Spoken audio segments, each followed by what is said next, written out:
салому алейкум дӯстони азиз, хуш омадед ба канали Шермардон ва канали мо нав ташкил аст. дар канали мо обуна шавед, дар видеои мо лайк монед. И боша модаб мотиватсия метиҳад ки зуд видеоҳо ва хабарҳоро аз соҳаи ММА пешкаши шумо намоем.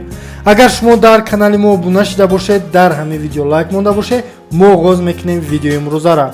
рафтем аллакай саҳнаи бой ҳаст 23 январ, аммо ин аниқ нест, зеро то ҳол маълумоти расмӣ набуд. қарордодҳо имзо нашуданд ва сабаб дар як нафар аст. шумо медонед дар кӣ?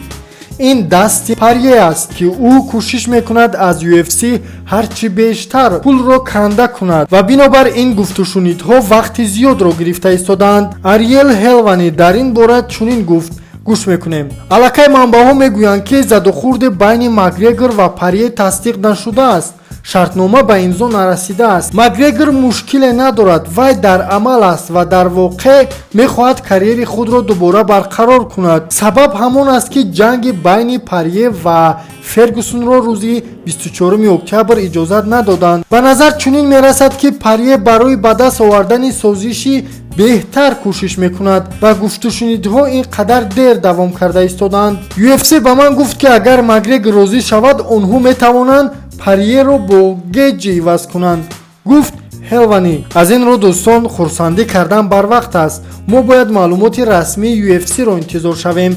шахсан ман мехостам ки муборизаи Парье ва Макгрегорро тамошо кунам. ва барои шумо чӣ беҳтар аст, Парье ё Геҷи? дар комментария ҳатман фикртона нависен ки муборизаи Макгрегорро бо кӣ дидан мехоҳед. ма бошам ҳамаи комментарияҳои нависаи шуморо мехонам. ин буд видеои имрӯзаи мо дӯстон. лайк шапш кунем. ман рафтам видеои навбатиро тайёр кардам.